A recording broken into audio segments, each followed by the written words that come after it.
বন্ধুরা সবাই মিলে আড্ডা দিচ্ছি, এমন সময় পকেটে থাকা ফোনটা বাজতে শুরু করে দিল। এক বালতি রাগ নিয়ে ফোনটা তুলেই সব রাগ বদলিয়ে মিষ্টি ভালোবাসাতে পরিণত হলো, কারণ ফোনটা আম্মু করেছে। ফোনটা তুলতে আম্মু বলল, নিলয় কোথায় তুই? জি আম্মু, আমি তো বন্ধুদের সাথে বাইরে আড্ডা দিচ্ছি। তাড়াতাড়ি তুই তোর নানা বাড়ি আয়। কিন্তু কেন আম্মু? যেটা বলছিস সেটা কর। বলেই ফোন কেটে দিলেন। কি আর করা, বন্ধুদের সাথে আড্ডা মাটি করে নানু বাড়ির উদ্দেশ্যে রওনা হলাম। কিন্তু মাথায় একটা জিনিস কিছুতেই ঢুকছে না। কাল রাতে আম্মু আর আব্বু মিলে নানুর বাসায় গেছে, জিজ্ঞাসা করাতেও কিছু বলে নাই, আর এখন হুট করে জরুরি তলব। এইসব ভাবতে ভাবতে নানুর বাসায় চলে আসলাম।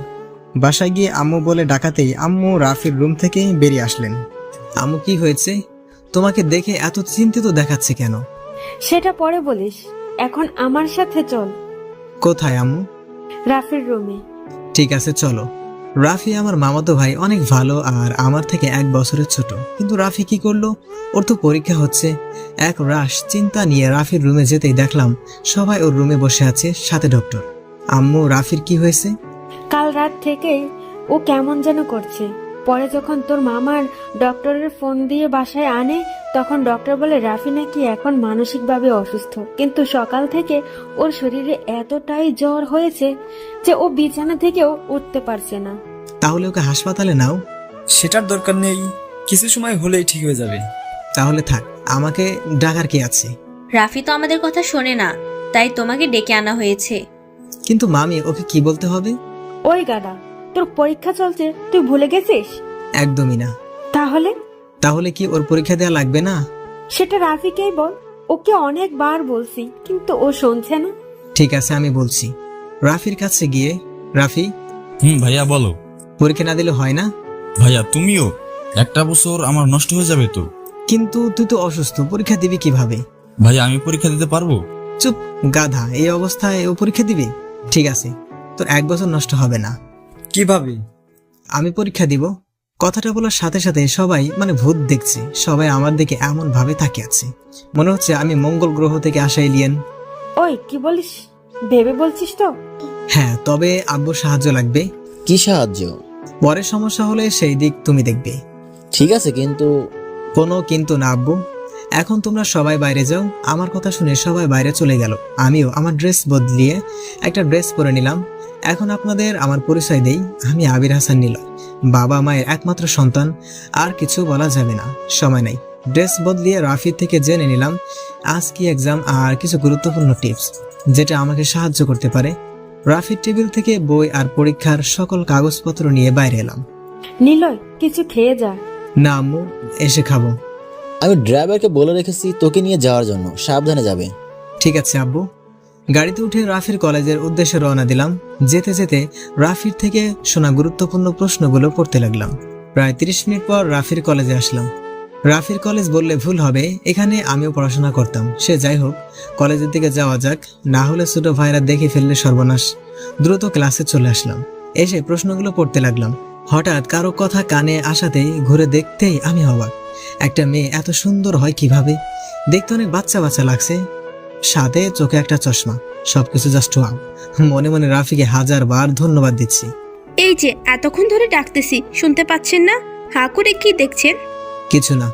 আপনি এই সিটে কি করেন? পরীক্ষা দেওয়ার জন্য বসে আছি। এখানে তো অনেক ছেলে পরীক্ষা দিচ্ছে, আপনি কেন? পরীক্ষা শেষ হওয়ার পর বলি। না, আমায় এখন বলুন।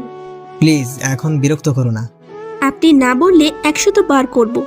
এই মেয়ে, বলছি না পরীক্ষার পরে বলবো, এখন চুপচাপ বসে থাকো। অনেকটা ধমক দিয়ে কাঁদো কাঁদো মুখ নিয়ে হ্যাঁ সূচক উত্তর দিল। প্লিজ মন খারাপ করো না, আমি আসলে তোমাকে ধমক দিতে চাইনি। তোমার গণিত বিষয় সর্বোচ্চ পয়েন্ট কত? 85। আমি তোমাকে 95 পাইয়ে দিব, যদি তুমি আমাকে কিছু না বলো। আমার কথা শুনে মেয়েটি আমার দিকে অবাক হয়ে তাকিয়ে রইল। আমি সেদিকে খেয়াল না করে প্রশ্নগুলো পড়ে স্যারের টেবিলে বই জমা দিতে গেলাম। কিছুক্ষণ পর স্যার এসে খাতা দিতে লাগলো। আমার কাছে আসতেই, নিলয় তুই? ভাই প্লিজ এখন কিছু বলো না, পরীক্ষা শেষ হলে সব বলবো। ঠিক আছে। খাতা নিয়ে লিখতে যাব, তখনই দেখি আমার পাশে বসা মেয়েটা আমার দিকে অবাক হয়ে তাকিয়ে আছে।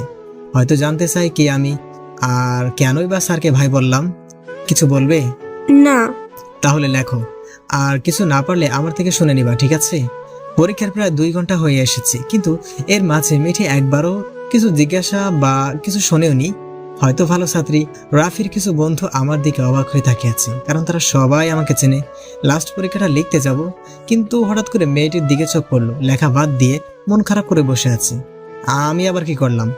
আমি তো কিছু করিনি, তাহলে পরীক্ষার খাতা লেখা বাদ দিয়ে বসে থাকার কারণ কি? কিছু বলতে যাব, তার আগে কলমের হেড কামড়াতে লাগলো। মেয়েটির এমন অবস্থা দেখে না হেসে পারলাম না। ইন্টার দ্বিতীয় বর্ষের মেয়ে হয়েও বাচ্চাদের মতো করছে। এতটাই মায়াবী লাগছে, মন চাইছে পরীক্ষা রেখে দিয়ে মেয়েটির দিকে তাকিয়ে থাকি। মেয়েটির মায়াবী রূপ দেখে যখন আমি ভাবনার জগতে চলে গেছি, ঠিক তখন মেয়েটির কথা শুনে ভাবনার জগৎ থেকে বের হলাম। হাসছেন কেন? তেমন কিছুই না, মন চাইলো তাই হাসলাম। কত মার্ক কমপ্লিট করছো? 65। তাহলে বসে আছো কেন? লেখো তাড়াতাড়ি। আর মনে পড়ছে না। আপনি যদি ধমক না দিতেন তাহলে আরো করতে পারতাম। আল্লাহ গো, এই মেয়ে কি বলে? আমার জন্য নাকি সে লিখতে পারছে না। তারপর হুট করে মনে পড়ে গেল মেয়েটিকে বলেছিলাম 95 মার্ক পাইয়ে দিব। এত কিছু না ভেবে মেয়েটির খাতা নিয়ে নিলাম। আরে আপনি আমার খাতা নিচ্ছেন কেন? লিখে দিব তাই। জীবনেও না, আমি আপনাকে আমার খাতা দিব না। কি হচ্ছে সব? চুপ করো। সরি স্যার, তুমি যদি এখন খাতায় লিখতে না দাও তাহলে আবার ধমক দেব। আমার কথা শুনে এই মেয়েটি চুপ হয়ে গেল। আমার আর 10 মার্ক আছে, এটা তুমি কমপ্লিট করে দাও। আমি তোমাকে সব বলে দিচ্ছি কেমন ভাবে কি করতে হবে, ঠিক আছে? জি। আমি আর কথা না বাড়িয়ে লেখা শুরু করলাম। লিখতে লিখতে হাত ব্যথা হয়ে গেছে। আর আপনারা ভাবছেন আমি এত লিখছি কিভাবে? সেটার কারণ হলো এর আগেও এই পরীক্ষা দিছি, সাথে আমি ইন্টার থেকে A+ পেয়েছি। যদিও আমি একটু ফাজিল, কিন্তু পড়াশোনা ঠিকই করি। পরীক্ষা প্রায় শেষ, ওয়ার্নিং বেলটাও পড়ে গেছে। হঠাৎ মেয়েটি আমাকে বলল, আর কত লিখবেন? প্রায় সময় শেষ, আমার খাতা আমাকে দিয়ে দিন। আমি আর কোনো কথা না বলে তাকে খাতা দিয়ে দিলাম, কারণ আমার 30 মার্ক করা শেষ। যেটা ওয়াদা দিয়েছিলাম সেটা রেখেছি। হনুমান কিছু বললে আমাকে? কই না তো। ওহ ঠিক আছে। পরীক্ষা শেষ, বাইরে এসে ইকবাল ভাই মানে স্যার এর সাথে কথা বলছি, এমন সময় মেয়েটি আমার সামনে দিয়ে চলে যাচ্ছিল। আমি আর ইকবাল ভাইয়ের সাথে কথা না বলে মেয়েটির পিছু নিলাম। মেয়েটিকে যে একটু ডেকে কথা বলবো সেটাও হয়ে ওঠেনি, কারণ মেয়েটির নাম এখনো জানি না। এই মেয়ে দাঁড়াও। কাছে গিয়ে, এই যে মিস কানা, এতক্ষণ ধরে ডাকছি, কথা কানে যায় না? আমি আপনার কথা শুনবো কেন? আমি ডাকছি তাই। কে আপনি? তোমার হবু স্বামী। কি? আমার সাথে চলো। না, আপনার সাথে আমি কোথাও যাব না। বলছি না চলো। বললাম তো যাব না। আর একবার না বললে আবার দিব। থাপ্পড় খাওয়ার পর মেয়েটি গালে হাত দিয়ে মাথা নিচু করে দাঁড়িয়ে আছে। সাথে কিছু ছেলে মেয়ে আমাদের দিকে তাকিয়ে হাসছে, যেটা দেখে আমার খুব বিরক্তি লাগছিল। তাই সবাইকে উদ্দেশ্য করে বললাম, যদি কারো থাপ্পড় খাওয়ার ইচ্ছা না থাকে তাহলে সবাই এখান থেকে চলে যা, না হলে সবাইকে পিটাবো। আমার কথা শুনে সবাই চলে যেতে লাগলো। মেয়েটির দিকে তাকাতে মনের ভেতরে চিনচিন ব্যথা অনুভব করলাম, কারণ মেয়েটি কান্না করছে। তার থেকেও বড় কথা, মেয়েটির গাল লাল হয়ে গেছে, যা দেখতে খুব খারাপ লাগছিল। মেয়েটির চশমাটা খুলে চোখের জল মুছে দিয়ে বললাম, আমি আসলে মারতে চাইনি। তুমি যদি আমার কথাটি শুনতে তাহলে মারতাম না। এখন চলো। তারপর মেয়েটিকে নিয়ে গাড়িতে উঠালাম। আচ্ছা তোমার নাম কি? জান্নাতুল মাওয়া, ডাকনাম জান্নাত। বাহ সুন্দর নাম। তোমার বাসা কোথায়? কলেজের উত্তর পাশে যে একটা ফ্ল্যাট আছে সেটা আমাদের। তোমরা একাই থাকো? না, নিচতলায় ভাড়াটে থাকে। তোমার বাসায় কে কে আছে? আব্বু, আম্মু, ছোট বোন আর আমি। ওয়াও, আমার তাহলে একটা শালিকাও। ম্যাডাম, নামুন, এসে গেছি। জান্নাত কিছু না বলে নেমে গেল। হয়তো ভাবছে যদি কিছু জিজ্ঞেস করে আবার যদি মারি, সেই ভয় পেয়ে ওকে দেখতে কিছুটা ভীতু দেখাচ্ছে, কিন্তু ওর এই মায়াবী রূপ সাথে মুখের ভয়ে ছায়া, যা আমাকে বারবার ওর মায়া জড়িয়ে যেতে সাহায্য করছে। জানি না ওর মধ্যে কি প্রভু কি এমন লুকিয়ে দিছে, কিন্তু আমি খুঁজে পাচ্ছি না। জান্নাত আমার সামনে এসে দাঁড়াতেই আমি বললাম, চল আমার সাথে। তারপর জান্নাতকে সাথে নিয়ে নানু বাড়ির ভেতরে ঢুকলাম। আমাকে দেখেই রোহান, রাফির ছোট ভাই, ক্লাস 3-তে পড়ে, বলল, ভাইয়া এই আপুটা কে? তোর জানতে হবে না, চল আমার সাথে। কোথায় ভাইয়া? রাফির রুমে। ভাইয়াকে তো হসপিটালে নেওয়া হয়েছে। কেন? আবার সুস্থ হয়েছিল, তাই ডক্টর আঙ্কেল হসপিটালে নিয়ে যেতে বলেছিল, কিন্তু কোন হসপিটালে নেওয়া হয়েছে আমি জানি না। ঠিক আছে, তুই থাক, আমরা গেলাম। বলে জান্নাতকে সাথে নিয়ে গাড়িতে উঠালাম। আম্মুকে ফোন দিয়ে কোন হাসপাতালে নেওয়া হয়েছে সেটা জেনে আমি নিজে গাড়ি ড্রাইভ করতে লাগলাম। প্রায় 30 মিনিট পর হসপিটালে এসে পৌঁছালাম। দেখলাম আম্মু, মামি আর মামা বাইরে বসে আছে। আমি তাদের কাছে যেতে আম্মু জান্নাতকে দেখে বলল, নিলয়, এই মেয়েটাকে? আম্মু, ও জান্নাত রাফির সাথে পরীক্ষা দিছে। আর জান্নাত, ইনি হলো আমার আম্মু, তোমার হবু শাশুড়ি মা। কথাটা শোনার পর জান্নাত অগ্নি দৃষ্টি নিয়ে আমার দিকে তাকালো। সেদিকে আমি না তাকিয়ে মামিকে বললাম, রাফির কি অবস্থা? এখন একটু ভালো। ঠিক আছে, তোমরা বাইরে থাকো, আমি জান্নাত ভেতর থেকে আসছি। জান্নাতকে সাথে নিয়ে রাফির বেডের কাছে গিয়ে বললাম, একে চেনো ডিয়ার হবু বউ? খবরদার, আমাকে আর হবু বউ বলবেন না, বললে কিন্তু আমি আত্মহত্যা করব। হাঙ্গরি নাকি তুমি? সেটা যাই বলেন। হয়েছে, এখন একে দেখো, রাফিকে দেখিয়ে। চিনি, ইনি রাফি যে আমার সাথে। এখন চলো, তোমার বাসা থেকে আবার চিন্তা করবে। জান্নাতকে আর কিছু বলার সুযোগ না দিয়ে বাইরে চলে আসলাম। বাইরে এসে আম্মু, মামি আর মামার সাথে কথা বলে জান্নাতকে নিয়ে গাড়িতে উঠালাম। কিন্তু জান্নাতকে এমন ভাবে যেন তাকিয়ে আছে, হয়তো কিছু বলতে চাইছে। কিছু বলবে? যদি বকায় না মারেন তাহলে বলতে পারি। ঠিক আছে বলো। কিছু বলবো না। ওনার কি হয়েছে? একটু মানসিকভাবে অসুস্থ, সেই জন্য ওর পরিবর্তে আমি পরীক্ষা দিচ্ছি, যেন রাফির একটা বছর নষ্ট না হয়। ও, জান্নাতের সাথে কথা বলতে বলতে জান্নাতের বাসার সামনে আসতে আমাকে থামতে বলল।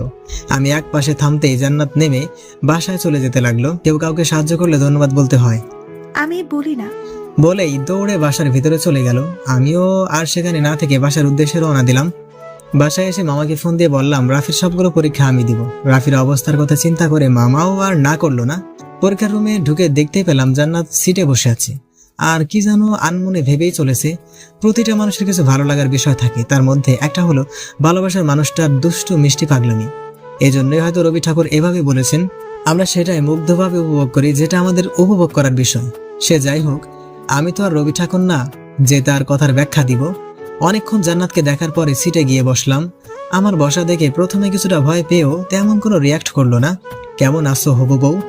জান্নাত কিছু না বলে অগ্নিময় দৃষ্টি নিয়ে আমার দিকে তাকালো। ওর চোখের ভাষাটা কিছুটা হলেও আমি বুঝতে পারছিলাম। ওর চোখ দুটো দেখে বোঝাই যাচ্ছে আমায় এখনই চিবিয়ে খাবে। কি হলো, কথা বলছো না কেন? কি বলবো শুনি? আর আমায় বউ ডাকার আপনি কে? আমাদের কি বিয়ে হয়েছে? কেন বউ, রাগ করছো কেন? এখন না হয় কিছুদিন করে ঠিকই বিয়ে হবে। অসম্ভব, আমার চান থাকতে আপনাকে আমি বিয়ে করব না। সেটা না হয় সময় বলে দিবে। জান্নাতের সাথে কথা বলতে বলতে স্যার এসে পরীক্ষার প্রশ্ন আর খাতা দিল। পরীক্ষা শেষ করে আমি জান্নাতের জন্য অপেক্ষা করছি। কিছুক্ষণ পরে জান্নাত রুম থেকে বের হলো। জান্নাত, এদিকে চলো। না, যাব না। আর আজ মারলে আমি বাসায় গিয়ে আম্মুকে বলে দিব। জান্নাতের কথা শুনে আমি হাসবো নাকি কান্না করব ভেবেই পাচ্ছি না। এত বড় মেয়ে হয়েও 3 থেকে 4 বছরের মেয়েদের মতো কথাবার্তা। প্লিজ, তোমার সাথে আমার একটা জরুরি কথা আছে। না, আমি যাব না। আপনার জন্য কাল আমি আম্মুর থেকে বকা শুনছি। আশেপাশে তাকিয়ে দেখলাম ছাত্রছাত্রীর সংখ্যা তেমন কোনো নেই। এই সুযোগটাতে মায়াবতী গালে একটা ছোট্ট ভালোবাসার পরশ এঁকে দিলাম।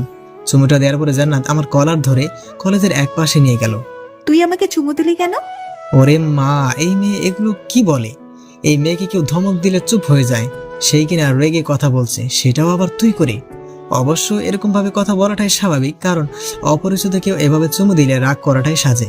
কিন্তু হবু বউটাকে অনেক রূপবতী লাগছে। রাগ করলে জান্নাতকে এতটা রূপবতী লাগে না। না দেখলে হয়তো জীবনের অনেক বড় একটা জিনিসের অপূর্ণতায় রয়ে যেত। জান্নাতকে দেখে মনটা চাইছে জড়িয়ে ধরে একটু আদর করি। কি হলো, হাবদার মতো দাঁড়িয়ে আছিস কেন? তাছাড়া আর কি করব? ওই হারামি, বাদর, কালো বিড়াল, হনুমান, তুই আমাকে চুমু দিলি কেন সেটা বল। তুমি এগুলো আমাকে বলছো?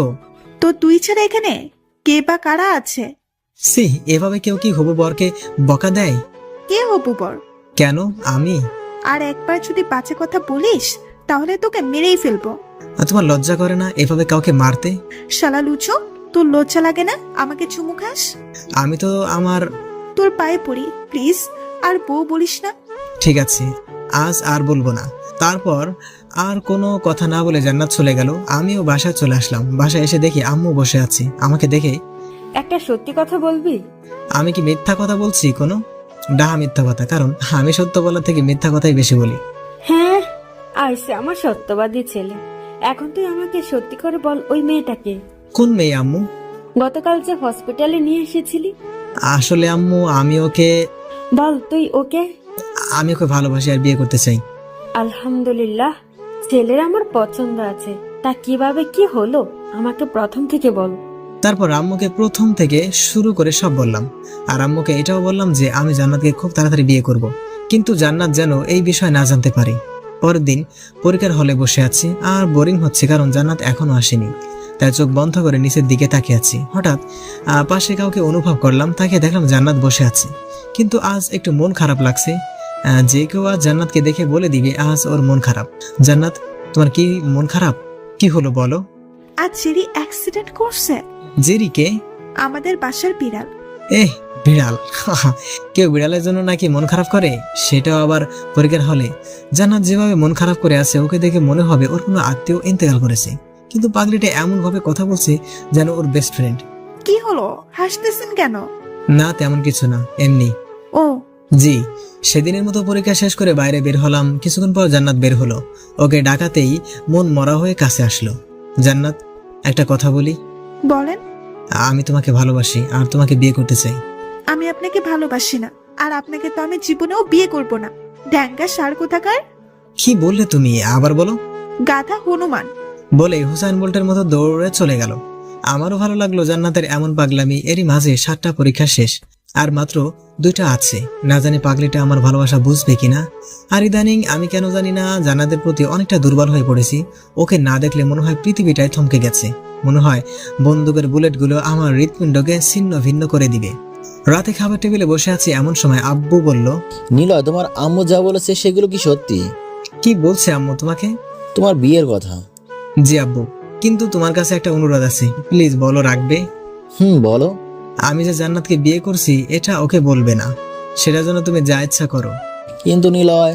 আব্বু, আমি কোনো কিন্তু শুনতে চাই না। আর আম্মু, তুমি তো কিছু বলো। ঠিক আছে, আমি আর তোর আব্বু মিলে জান্নাতের বাবা মায়ের সাথে কথা বলবো। এখন তুই জান্নাতের বাসার ঠিকানা বল। তারপর জান্নাতের বাসার ঠিকানা দিয়ে এসে পড়াশোনা করে ঘুমিয়ে গেলাম। পরের দিন পরীক্ষার জন্য যেতে একটু দেরি হয়ে গেল। হলে গিয়ে দেখলাম জান্নাত সিটে বসে আছে। কি করো? আপনার চোখ নেই? আমি করি। আরে রাগ করছো কেন? জান্নাত, একটা কথা জিজ্ঞেস করি? কি? আমি তোমাকে সত্যিই ভালোবাসি, আর আমি তোমাকে বিয়ে করতে চাই। আপনার কি কোনো কথা কানে চাই না? আমি আপনাকে কতবার বলবো আমি আপনাকে ভালোবাসি না, আর আমার প্রাণ থাকতে আমি কোনোদিন আপনাকে বিয়ে করব না। কেন করবে না? তোর সাহস কি করে হয় আমাকে স্পর্শ করার, ছোট লোক জানোয়ার? আমি বুঝতেই পারিনি জান্নাত এরকম কোনো কাজ করবে। আশেপাশে তাকিয়ে দেখলাম সবাই আমার দিকে অবাক হয়ে তাকিয়ে আছে। রাফির কিছু বন্ধু যারা আমাকে চেনে তারা আমার দিকে আসতে চাইলেও হাত দিয়ে বারণ করি যেন তারা না আসে। জান্নাতের চোখের দিকে তাকাতেই বুকের ভেতরে ব্যথা অনুভব করলাম। মনে হচ্ছে কেউ আমার হৃৎপিণ্ডকে আঘাত করছে, কারণ জান্নাতের চোখ থেকে যখন তখন বৃষ্টি নামতে পারে। জান্নাতের এমন অবস্থা দেখে ওর রাগান্বিত করার জন্য প্রস্তুত হলাম। যদিও থাপ্পড়টার ব্যথা এখনো পড়ছে, তারপরও ভালোবাসার মানুষকে খুশি করতে লাগলাম। আমি জানি তুমি এখন কান্না করবে, জানি তো তুমি চিৎকার দুনে। কে বলছে তোকে? তোমার চোখ। চোখ কি কথা বলতে পারে? মজা নিস আমার সাথে? আর একবার যদি আমার রাগাতে আসিস তাহলে তোর খবর আছে। যেভাবে থাপ্পড় মারছো এরপরও কিছু করবে? সরি। কেন গো বউ? তোকে আমি কিছু করার আগে স্যার এসে হাজির, যার জন্য বেঁচে গেলাম। না হলে হয়তো আবার একটা থাপ্পড় খেতে হবে। বউটাকে শান্তশিষ্ট লাগলেও ঠিক সেরকম না। যেভাবে থাপ্পড় দিছে আমার বাপের জন্মেও মনে হয় এত জোরে থাপ্পড় খাইনি। সেদিনের মতো পরীক্ষা শেষ করে বাসায় চলে আসলাম। ফ্রেশ হয়ে আম্মুকে ডাকলাম। কে রে, মন খারাপ নাকি? না আম্মু। তাহলে কিছু বলবি? কিছু বলার ছিল। তাহলে বল। আম্মু, তুমি তো জানো আমি জান্নাতকে কতটুকু ভালোবাসি। হ্যাঁ জানি তো, আমার পাগল ছেলেটা আমার ছেলের বউকে অনেক অনেক ভালোবাসে। কিন্তু আম্মু, জান্নাত আমাকে বুঝতেই চায় না। কেন বুঝতে চাই না সেটা কারণ জিজ্ঞেস করেছিস কখনো জান্নাতকে? কি জিজ্ঞেস করব? শুধু থাপ্পড় দেয়। আম্মু, তুমি হাসছো কেন? তো নয়তো কি করব? তোর মতো ফাজিল ছেলেকে থাপ্পড় মারা কি কম কথা? আম্মু। ঠিক আছে, এখন বল আমাকে কি করতে হবে? কিছু টিপস দাও। তারপর আম্মু থেকে কিছু টিপস নিয়ে ঘুমিয়ে গেলাম। পরের দিন অর্থাৎ শেষ পরীক্ষা দিতে কলেজে চলে আসলাম। পরীক্ষার হলে ঢুকতেই দেখতে পেলাম জান্নাত আজ অনেক হাসি খুশি।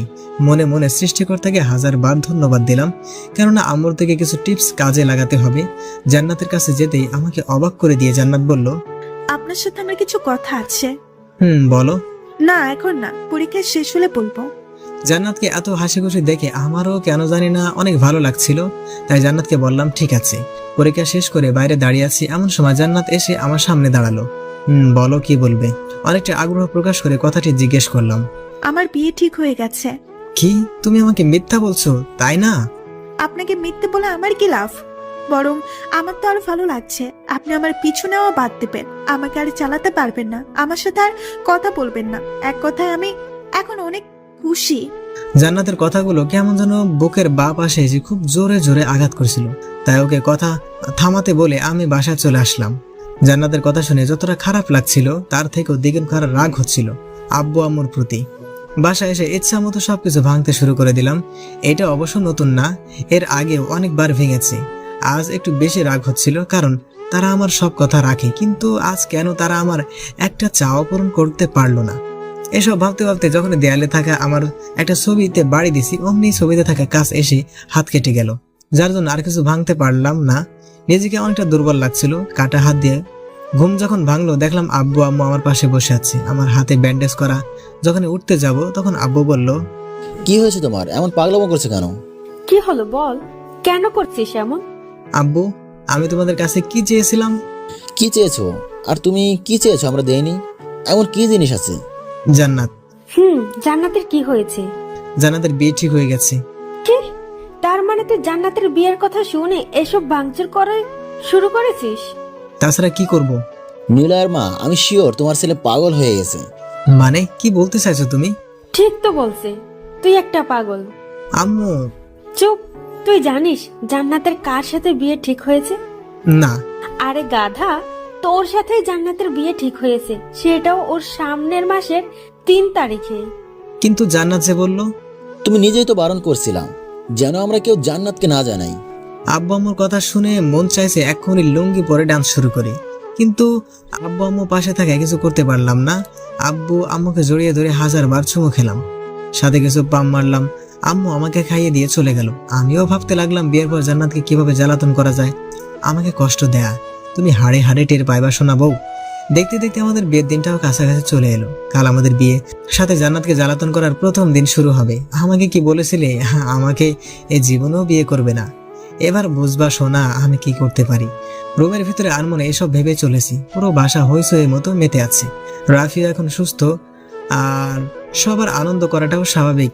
দেশের নামকরা বিজনেসম্যান এয়ার কোম্পানির এমডি স্যারের ছেলের বিয়ে বলে কথা। রাফি এসে ডাকাতে ওর সাথে ছাদে গেলাম, দেখলাম সব হারামি বন্ধুরা বসে আছে। কিরে শালা, ভাবিকে তো পেয়েই গেলি। কেন, আমার কি পাওয়ার কথা ছিল না? তুই চাওয়ার পরও পাবি না, এমন জিনিস আমার মনে হয় পৃথিবীতে তৈরি হয়নি। তারপর ওদের সাথে অনেক আড্ডা দেওয়ার পর রুমে এসে ঘুমিয়ে গেলাম। পরের দিন আম্মুর ডাকে ঘুম ভেঙে গেল। ঘুম থেকে উঠে ফ্রেশ হয়ে নিচে গেলাম। আরে নিলয় বাবু যে, কি খবর? আমার তো বিন্দাস, তোর কি খবর? এই তো চলছে। দেশে আসলি কবে? রাতের ফ্লাইটে। তা তোর বউয়ের নাম কি রে? জান্নাতুল মাওয়া। খুব সুন্দর নাম। নীলার সাথে কথা বলে শেষে রুমে চলে আসলাম। আর হ্যাঁ, আপনাদের তো বলাই হয়নি নীলাকে। নীলা হলো আমার আম্মুর বড় বোনের মেয়ে, মানে আমার খালাতো বোন। নীলা আর ওর পরিবার কানাডা থাকে। ওর ছোট বোনের নাম রোজি। থাক, আর জানতে হবে না। গোসল করার পর সবাই মিলে আমাকে সাহায্য করছে, কোনটা পরবো না। সবাই মিলে আমাকে রেডি করার পরে রোজি বলল, ভাইয়া তোমাকে কিন্তু হেব্বি লাগছে। তাই নাকি? তোর ভাবি কি আমাকে দেখে ক্রাশ খাইবো? কি বলিস? আমার এত সুন্দর হ্যান্ডসাম ভাইকে দেখে ক্রাশ খাবে না, সেটা কি করে হয়? থাক, আর পাম দিতে হবে না। না সত্যি ভাইয়া, তোমাকে একদম নায়কদের মতো লাগছে, মন চাইছে একটা সেলফি তুলি। সব নিয়ম কানুন মেনে কনের অর্থাৎ আমার শ্বশুর বাড়ির উদ্দেশ্যে রওনা দিলাম। যথাসময় জান্নাতের বাসায় এসে পৌঁছালাম। আমাদের গাড়ি আসা দেখে বাচ্চা ছেলেমেয়েরা হইচই করতে লাগলো। তারপর কিছু মানুষ আমাদের গাড়ি থেকে নামিয়ে বাসার ভিতরে নিয়ে গেল। কেন জানি না আমার মনটা অনেক ক্লান্ত হয়ে গেল। সবাই হয়তো বিয়ের দিনে অনেক হ্যাপি থাকে, আমিও ছিলাম, কিন্তু কেন জানি এখন ভালো লাগছে না। জয় দোস্ত, আমার কেমন জানি লাগছে। মানে কেমন লাগছে? ভালো লাগছে না। শালা বুঝতে পারছি, এখন ভাবির সাথে কথা বলবি তাই তো? আরে তেমন কিছু না। থাক, আর বলা লাগবে না, আমি দেখছি কি করা যায়। তারপর জয় আর মেহেদি চলে গেল। 5 মিনিট পরে আমাকে ওরা দুজন মিলে একটা রুমের ভিতরে দিয়ে গেল আর বলল, আমরা বাইরে অপেক্ষা করছি, কথা বলে আয়। আমি আর কিছু না বলেই রুমের ভিতরে গেলাম। দেখলাম জান্নাত বসে আছে। এখন আর কেন জানি না খারাপ লাগছে না। হয়তো জান্নাতকে দেখার জন্য এই মনটা ব্যাকুল হয়েছিল। কত সুন্দর চুপচাপ বসে আছে। হয়তো আমাকে এখনো দেখেনি, দেখলে এতক্ষণ মনে হয় থাপ্পড় খেতে হতো। সো মিসেস নিলয় কেমন আছেন? কথাটি বলার সাথে সাথে জান্নাত আমার দিকে তাকালো। ওর তাকানোর মাঝে অনেকটা ক্ষোভ বিদ্যমান ছিল। হয়তো ভাবছে আমি এখানে কেন। আপনি এখানে? তাহলে কে থাকবে? মানে? কেন বিশ্বাস হচ্ছে না? বিশ্বাস না হলে তুমি তোমার আম্মুকে এখনো জিজ্ঞেস করো। কিছুক্ষণ চুপ থাকার পর জান্নাত কান্না করতে লাগলো। এক পর্যায়ে রুম থেকে কান্না করতে করতে বেরিয়ে আসতে চাইলো, কিন্তু সেটাতে আর সফল হয়ে ওঠা হলো না। কোথায় যাচ্ছ? আমি এই বিয়ে করব না। তোর মতো চিট্টার লম্পটকে আমি জীবনে ও বিয়ে করব না। তাহলে এখন কি করবে শুনি? আব্বুকে গিয়ে বলবো আমি এই বিয়ে করতে পারবো না। সব চাইলে কি হয়? তোমার আব্বুর সম্মানের কথা একবারও ভাববে না? আমি জানি তুমি এমনটাই করতেই, তাই তো এরকম একটা গেম খেলতে হলো, কারণ তোমার যে জেদ যার কাছে সবাই খুব অকাত। কিন্তু শোনা বউ, এখন যে তোমার আর কোনো জেদকে সফল করতে পারবে না। নিজের মনে মনে কথাগুলো ভাবছি, এমন সময় জান্নাত আবার কান্নাকাটি শুরু করে দিল, যা আমার কাছে খুবই খারাপ লাগছিল। তাই বন্ধুদের সাথে করে সেখান থেকে চলে আসলাম। কিছুক্ষণ পর কিছু ছেলে ও মেয়েরা জান্নাতকে নিয়ে আসলো, কিন্তু এখন জান্নাতকে একদম বাজে দেখাচ্ছে। চোখের কাজল লেপটে গেছে আর চোখ দুটো লাল হয়ে রয়েছে, মনে হচ্ছে আমাকে দেখার পর থেকে শুধু কান্নাই করছে। কিন্তু পাগলিটাকে কি করে যে বোঝাবো খুব ভালোবাসি তোমাকে। জান্নাতকে এভাবে দেখে নিজের মধ্যে খারাপ লাগা, বিরক্তই কাজ করলো। কোনো ভুল করছি না তো? নিজেই নিজেকে প্রশ্ন করছি, কিন্তু কোনো উত্তর পাচ্ছি না। যথাসময় আমাদের বিয়েটা হয়ে গেল। শুনেছি বাসর রাত সবার জন্য স্বপ্নের আর রোমান্টিক হয়, কিন্তু আমার জন্য মোটেও তা হচ্ছে না। প্রায় 30 মিনিট ধরে বাসর ঘরে দাঁড়িয়ে আছি, আর ওদিকে বউ আমার বিছানার উপর বসে কান্না করছে। কান্না করছে তো করছে, থামার নাম গন্ধ কিচ্ছু নাই। কত শখ ছিল সিনেমার হিরোদের মতো করে বাসর ঘরে ঢুকবো, বউ আমাকে দেখে সালাম করবে, তারপর আমরা গল্প করব, কিন্তু তার হলো না। কেন যে কান্না করছে কিছুই বুঝতেই পারছি না। আরো কিছুক্ষণ দাঁড়িয়ে থাকার পরে জান্নাতের কাছে গেলাম। কান্না করছে কেন? কি হলো বলো? খবরদার আমার পাশে পুষবি না। অনেকটা রাগ দেখিয়ে কথাটি বলল। জান্নাতের এমন চেহারা দেখে ভয় পাওয়ার মতো। জান্নাত আমার দিকে যেভাবে তাকিয়ে আছে তা দেখে আমার 1 নাম্বার পেয়ে যাওয়ার মতো অবস্থা। তারপরেও বললাম, তুমি এভাবে রাগ করছো কেন? তোকে কি বললাম? একটাও কথা বলবি না। আরে আমি কি করেছি বলবে তো? কি করেছিস মানে? তুই আমাকে জোর করে বিয়ে করলি কেন? জোর করেছি মানে? তুই যদি ওভাবে প্ল্যান না করে আমাকে বিয়ে করতি তাহলে আমি কিছু বলতাম না, কিন্তু তুই আমার সাথে গেম খেলে বিয়ে করছিস, এটাকে আমি জোর বলবো না তো কি বলবো? তুমি জানো না স্বামীকে তুই করে কথা বলতে নাই, বললে স্বামীর অমঙ্গল হয়। কে স্বামী? কেন আমি? আমি তোকে স্বামী হিসেবে মানে না। কিন্তু আমাদের যে বিয়ে হলো সেটা? আমি বিয়েও মানে না। দরকার হলে আমি তোকে ডিভোর্স দিব, তবুও তোকে স্বামী মানে ইম্পসিবল। ঠিক আছে, তোমার আমাকে স্বামী মানতে হবে না। এখন ঘুমিয়ে পড়ো, অনেক রাত হয়েছে। তাহলে তুই বিছানাতে কি করিস? জান্নাতের কথা শুনে আমি তো অবাক, কারণ আমি বিছানা ছাড়া কোথায় থাকবো। তারপরেও জিজ্ঞেস করলাম, কেন বিছানায় না থেকে কোথায় থাকবো? বিছানায় থাকবে মানে? তোর সাথে আমি এক বিছানায় ঘুমাতে পারবো না। জান্নাত, আমি বিছানা ছাড়া ঘুমাতে পারি না। জান্নাতের থেকে থাপ্পড় খেয়ে গালে হাত দিয়ে ওর দিকে করুণ দৃষ্টিতে তাকিয়ে আছি। থাপ্পড় দেওয়ার পরে জান্নাত আবার বলতে শুরু করলো, বিয়ে হয়েছে বলে আমার কাছে স্বামীর অধিকার খাটাতে আসবি না, না হলে ভালো হবে না। কি হলো, দাঁড়িয়ে রইলি কেন? সেটা তোমার ভাবতে হবে না। চুপচাপ সোফার উপরে ঘুমা, হনুমান, কালো বিড়াল, লুচ্ছু বদমাইশ। আল্লাহ গো, আমারে তুইলা লও। ওই চুপ, যা ঘুমা তাড়াতাড়ি। আর কিছু বললাম না, মানে বলার সাহস নাই। যদি আমার মতো নাদান পোলারে আবার মারে। আম্মা গো, আমি কাকে বিয়ে করলাম? কথায় কথায় শুধু মারে। এক বালতি দুঃখ নিয়ে ঘুমিয়ে পড়লাম। সকালে অবশ্য আমাকে কেউ ডাকে ঘুম থেকে ওঠাতে লাগে না, আমি নিজে নিজে ঘুম থেকে উঠি। ঘুম থেকে উঠে দেখলাম জান্নাত এখনো শুয়ে আছে। দেখতে একদম বাচ্চাদের মতো লাগবে। জান্নাতকে দেখেই কেউ মনেই করবে না গত রাতে কি কি করতে পারে। এখন ওকে অনেক নিষ্পাপ লাগছিল। ওঠার জন্য ডাক দিব ভাবছি, কিন্তু গত রাতে থাপ্পড় আর বকার জন্য ডাকার সাহসিকতা খুঁজে পাচ্ছি না। যদি আবার মারে, তার থেকে বরং এই নিষ্পাপ মুখখানা উপভোগ করি। জান্নাতকে দেখতে দেখতে খেয়ালই করিনি জান্নাতের ঘুম থেকে উঠে পড়েছে। ওই হনুমান, কখন থেকে ডাকছি, কানে যায় না? হ্যাঁ, কিছু বললে? তুই আমার রুমে কি করিস? তোমার রুম মানে? কাল যে আমাদের বিয়ে হলো, এত তাড়াতাড়ি ভুলে গেলে? জান্নাত আর কিছু না বলে ফ্রেশ হওয়ার জন্য বাথরুমে চলে গেল। কিছুক্ষণ পর ফ্রেশ হয়ে রুমের ভিতরে এলো। নীল রঙের শাড়িতে জান্নাতকে অপরূপ লাগছিল। তার সাথে খোলা চুলগুলো এখনো ভেজায় রয়েছে, যা দেখতে জান্নাতকে নীল পরীদের মতো লাগছে। আয়নার সামনে দাঁড়িয়ে শাড়ি আর চুল ঠিক করতে যখন জান্নাত ব্যস্ত, তখন আমার অন্য চিন্তা ভাবনা ঘুরপাক শুরু করে দিছে। মন চাইছে পেছন থেকে জড়িয়ে ধরি। যখন জান্নাতের কাছে যাওয়ার জন্য পা বাড়ালাম, ঠিক তখনই গত রাতে থাপ্পড়ের কথা মনে করে গালে হাত দিয়ে ফ্রেশ হওয়ার জন্য চলে গেলাম। ফ্রেশ হয়ে রুমে আসতে অবাক, কারণ বিছানার উপর আমার ড্রেস রাখা হয়েছে। তার পাশে জান্নাত বসে আছে। মনে মনে ভাবছি হয়তো জান্নাত আমাকে ভালোবাসে, ড্রেসগুলো আলমারি থেকে বের করে রেখেছে, যেন এগুলো আমি পরি। ধন্যবাদ সোনা বউ, ড্রেসগুলো বের করে রাখার জন্য।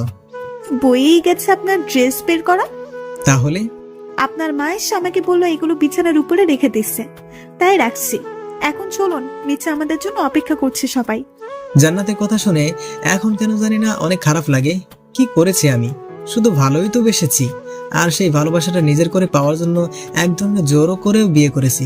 কিন্তু আমি তো অনেক বেশি ভালোবাসি, কেন বুঝতে চায় না। নিজের মনকে শান্ত করে উত্তর দিলাম, তুমি যাও, আমি আসছি। দুজনকে একসাথে যেতে বলেছে। ঠিক আছে, তুমি একটু অপেক্ষা করো, আমি রেডি হয়ে নিচ্ছি। তারপর ড্রেসটা পরে নিচে চলে এলাম। সবার সাথে কিছুক্ষণ কথোপকথন করে নাস্তা করে রুমে চলে এলাম। কিছুক্ষণ পরে জান্নাত এসে বলল, বিকেলে আমাদের নিতে আসবে। তো আপনি কি যাবেন? হ্যাঁ যাব। হনুমান কোথাকার কোনো কিছুতেই না বলে না। কি বললে? কিছু না। বউটাও হয়েছে, কখনো তুই আবার কখনো আপনি, না জানি মাথার কোন তার ছেঁড়া। শান্তশিষ্ট থাকাতে অনেক কিউট লাগলেও একদমই কিউট না, পেতনি একটা। সর্বদা শুধু বকা আর মার খেতে হয়। বিকেলে জান্নাতের বাসা থেকে কিছু মানুষ এসে আমাকে আর জান্নাতকে সাথে করে নিয়ে গেল। জান্নাতের বাসার সবাই মিশুক হলেও আমি তাদের মতো না, কেমন যেন সবার সাথে কথা বলতে আমার লজ্জা লাগে। এরই মাঝে জিতু, জান্নাতের ছোট বোন, বয়স আনুমানিক 7 বা 8 হবে, আমার কাছে এসে বলল, দুলা ভাই, আপনার কি মন খারাপ? হই না তো। আপনি কারোর সাথে কথা বলছেন না, তাই জিজ্ঞেস করলাম। না জিতু, আমি আসলে তোমাদের সবার মতো মিশুক না, তাই এখানে বসে আছি। ও, এখন চলেন রাতের খাবার খাওয়ার জন্য, আপনাকে ডাকছেন, সবাই অপেক্ষা করছে। ঠিক আছে চলো। তারপর জিতুর সাথে নিচে চলে গিয়ে রাতের খাবার খেয়ে রুমে চলে আসলাম। আর এখানে শুরু হলো আরেক সমস্যা, কারণ জান্নাতের রুমে কোনো সোফা নেই। কেয়ার করা, ফ্লোরে ঘুমাতে হবে, কারণ থাপ্পড় খাওয়ার পর থেকে ফ্লোরে ঘুমানো শতগুণে ভালো। ফ্লোরে বিছানা পারছি, এমন সময় জান্নাত এলো। কি হলো? কি করছেন? বিছানা পারছি। কেন? ঘুমাবো তাই। তোমার রুমে তো আর সোফা নেই যে সোফাতে ঘুমাবো, আর থাপ্পড় খাওয়ারও ইচ্ছা নাই, তাই এখানেই বিছানা পারছি। Good boy. তারপর আর কোনো কথা না বলে ঘুমিয়ে গেলাম। কিন্তু সকাল হতেই হলো একটা সমস্যা। সকালে ঘুম থেকে উঠতে কণ্ঠটা কেমন যেন গম্ভীর লাগছে, মনটা খারাপ করে বসে আছি। এমন সময় জান্নাত রুমে এলো। কি হলো? বসে আছেন কেন? যান, ফ্রেশ হয়ে নিচে আসুন, সবাই অপেক্ষা করছে। জান্নাতকে কোনো কথা না বলে বাথরুমে এসে ফ্রেশ হতে চলে গেলাম। অন্যদিকে জান্নাতের কথা, কি ব্যাপার, নিলয় আমাকে কিছু বললো না কেন? আমি ওর সাথে খারাপ ব্যবহার করছি, কিন্তু এখন তো কিছুই করিনি, তাহলে কিছু বললো না কেন?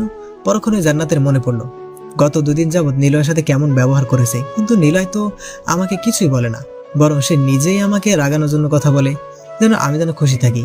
কিন্তু আমি ওর সাথে যা করছি সেটা কি ঠিক করছি? না, এটা কখনো ঠিক হতে পারে না। আমি কিছুদিন পরে নিলয়ের থেকে মাপ চেয়ে নিয়ে কাছে টেনে নিব, কিন্তু এত সহজে আমাকে হার মানা চলবে না। রুমের মধ্যে জান্নাত আনমনে একা একা কথা বলছে। জান্নাতকে দাঁড়িয়ে থাকতে দেখে জিজ্ঞেস করলাম, তুমি দাঁড়িয়ে আছো কেন? আপনার কণ্ঠটা এমন লাগছে কেন? না, তেমন কিছু না। আপনি বলবেন নাকি থাপ্পড় দিব? এত মারতে চাও কেন? শুধু শুধু মারে, এবার মারলে আমি কিন্তু কান্না করব। যেটা বলছি সেটা বলেন, এত কথা বলেন কেন? কিছুক্ষণ চুপ থাকার পরে বললাম, আসলে গত রাতে ফ্লোরে ঘুমানোর জন্য মনে হচ্ছে একটু ঠান্ডা লাগছে, তবে সেরে যাবে। সেরে যাবে মানে? আর আমাকে বলতে পারেননি ফ্লোরে ঘুমালে আপনার সমস্যা হবে? বাসার ঘরে বলেছিলাম, হয়তো শোনেনি। ঠিক আছে, আপনি বসে থাকেন, আমি খাবার নিয়ে আসছি। বাবা, এত কেয়ার স্বামী হিসেবে মেনে নিলে নাকি এখনই? জি না, আপনি এখন আমাদের বাসায়, তাই আপনার কিছু হলে আমার আব্বু আম্মু আমাকে ছেড়ে কথা বলবে না, তাই কথাটা বললাম। জান্নাত আর কিছু না বলে রুম থেকে চলে গেল। আমি ড্রেস পরে বিছানায় বসে আছি, তখন আম্মু কল করলো। হ্যাঁ আম্মু, বলো, কেমন আছো? আমি ভালো আছি, কিন্তু তোর গলা কেমন যেন শোনাচ্ছে। এই হলো মা জাতি, ছেলের কিছু হলেই জেনে যাবে। সৃষ্টিকর্তা মনে হয় সকল মাকে সন্তানদের মনের কথা আর অবস্থা বোঝবার ক্ষমতা দিয়েই দিছেন। এমন মা জাতিকে জানাই হাজার হাজার সালাম। কি হলো, কথা বলছিস না কেন? হ্যাঁ আম্মু বলো। তোর কণ্ঠ এমন শোনাচ্ছে কেন? আসলে আম্মু নতুন বাসা তো, তাই হয়তো ঠান্ডা লেগেছে। তুমি চিন্তা করো না, ঠিক হয়ে যাবে। ঠিক আছে, ঔষধ খেয়ে নিস। আম্মু এখন রাখছি, পরে কথা হবে। ঠিক আছে আম্মু। আমার সাথে কথা বলে ফোনটা বিছানাতে রাখতেই না রাখতেই জান্নাত প্রশ্ন করলো, কে ফোন করেছিল? আরে তুমি কখন এলে? আমি যেটা প্রশ্ন করছি সেটা আগে বলেন। গার্লফ্রেন্ড ফোন করেছিল। তাহলে আম্মু বলছিলেন কাকে? হনুমান? জানার পরও জিজ্ঞেস করো কেন? হয়েছে, আর বলতে হবে না। এখন খাবারটা খেয়ে এই ওষুধটা খেয়ে নেন, আর হ্যাঁ, বিকেলে আমরা ঘুরতে বেরোবো। ঠিক আছে। তারপর খাবার খাওয়ার পরে ওষুধটা খেয়ে নিলাম। ভালো না লাগার জন্য আবার ঘুমিয়ে গেলাম। ঘুম থেকে উঠে ফ্রেশ হয়ে ঘুরতে বের হলাম। আমি, জান্নাত আর আমার একমাত্র শালিকা জিতু। জান্নাতের থেকে জিতু 1000 গুণে ভালো। শালার বউটা কথায় কথায় ঝাড়ি আর বকা দেয়, আর শালিকা কত সুন্দর করে কথা বলে। যদি জান্নাতের জায়গা জিতু থাকতো, কতই ভালোই না লাগতো। মনে মনে বকা দিচ্ছেন? মা, মানে কাকে বকা দিব? তাহলে চুপচাপ আছেন কেন? কোথায় চুপচাপ আছে? দুলাভাই তো আমার সাথে কথা বলছে, বরং তুমি নিজেই তো আমাদের সাথে কথা বলছো না। জিতু, তুই থাপ্পড় চেনস? জিতু তো ঠিকই বলেছে, আর এসব বাদ দাও। তারপর আরো কিছুক্ষণ ঘোরাঘুরির পরে বাসায় মানে শ্বশুরের বাসায় চলে এলাম। রাতের খাওয়া দাওয়া শেষ করে ঘুমানোর জন্য ফ্লোরে বিছানা পারছি, এমন সময় জান্নাত রুমে এলো। কি করছেন? এই তো বিছানা পারছি। আমার তো বিছানায় ঘুমানোর কপাল নাই। ঢং দেখলে আর পাচ্ছি না, বিছানা পাততে হবে না। আপনি এখন থেকে বিছানাতেই ঘুমাবেন। আর তুমি কোথায় ঘুমাবে? আপনার সাথে। জান্নাতের কথা শুনে মনে হচ্ছে আমি কিছুক্ষণের জন্য মঙ্গল গ্রহে চলে এসেছি। মনটা চাইতেছে এখন লুঙ্গি ডান্স দেই। এত খুশি হওয়ার প্রয়োজন নেই। মাঝখানে কোলবালিশ থাকবে, আর ফুলেও যদি আমার কাছে আসেন তাহলে আপনার খবর আছে, মনে থাকে জানো। আরে কি যে বলো, আমি কি তোমাকে বিরক্ত করতে পারি? দেখো তুমি নিজেই আমাকে ডিস্টার্ব করবে। হয়েছে, আর কথা না বলে ঘুমান। সকালে যখন ঘুম ভাঙলো অনুভব করলাম আমার বুকের উপর কিছু একটা আছে। চোখ খুলতে আমার চোখ কপালে ওঠার মতো অবস্থা। জান্নাতের মাথা, সেটাও আবার আমার বুকের উপর। হে যেন রবার্ট ব্রুসের মতো আনন্দ লাগছে, মনে হচ্ছে আমি অনেক বড় কিছু জয় করে নিয়েছি। যখন আমি জান্নাতকে দেখতে ব্যস্ত, ঠিক তখনই বারবার জান্নাতের কিছু চুল এসে তার মুখে আছড়ে পড়ছে, যা আমার কাছে অনেক বিরক্তিকর লাগছিল। তাই চুলগুলো সরিয়ে জান্নাতকে দেখতে লাগলাম। এভাবে কিছুক্ষণ থাকার পর জান্নাতের ঘুম ভেঙে যায়। বিষয়টা লক্ষ্য করে বললাম, গুড মর্নিং সোনা বউ। Good morning. জান্নাতের এখনো হয়তো পুরোপুরি ঘুম ভাঙেনি। ঘুম ভাঙলে হয়তো আমার 14 গোষ্ঠী উদ্ধার করে ফেলতো। কথাগুলো মনে মনে ভাবছি, অমনি শুরু হলো। আপনি, আপনার বুকের উপর আমার মাথা কেন? সেটা তো তুমিই ভালো জানো, আমি তো আমার লিমিটের মধ্যেই আছি। বুঝতে পারছি, আপনি ইচ্ছে করেই আমার মাথাকে আপনার বুকের উপরে রেখেছেন। দেখো জান্নাত, তুমি যেটা ভাবছো সেটা কিন্তু না। কি ভাবছি আমি? হ্যাঁ, যা বুঝার তা আমি বুঝে গেছি।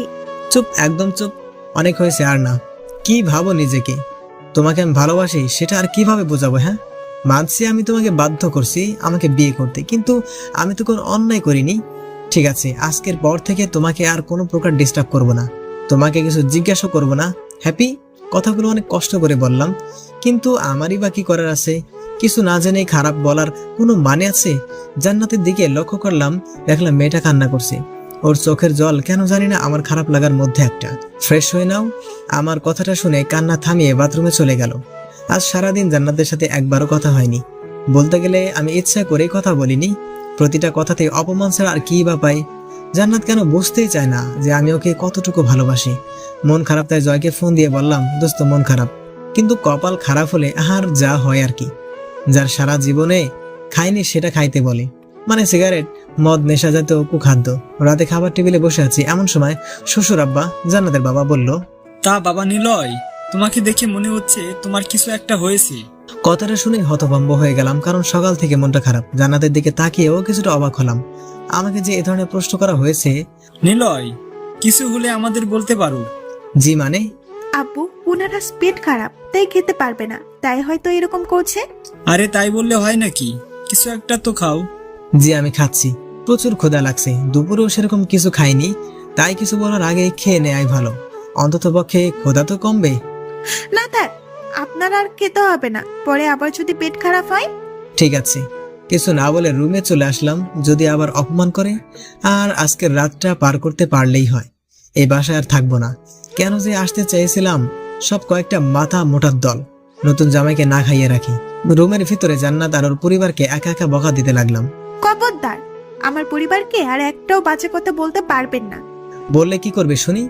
অনেক কিছু করব। জান্নাতের দিকে এগিয়ে যাচ্ছি, আর জান্নাত আস্তে আস্তে পিছু হাঁটছেন। একসময় জান্নাত দেয়ালের সাথে আটকা পড়ে যায়। তখন জান্নাতের দুহাত দেয়ালের সাথে লাগিয়ে বললাম, বলো কি করবে? প্লিজ হাত ছাড়ুন, ব্যথা লাগছে। যদি না ছাড়ি? আমারই ভুল হয়েছে। কি ভুল হয়েছে? স্বামীর অধিকার না খাটিয়ে। তবে এখন আমি আমার ন্যায্য পাওনা বুঝে নিতে চাই। আপনার পায়ে ধরি, প্লিজ আমাকে ছেড়ে দিন, হাতে ব্যথা পাচ্ছি।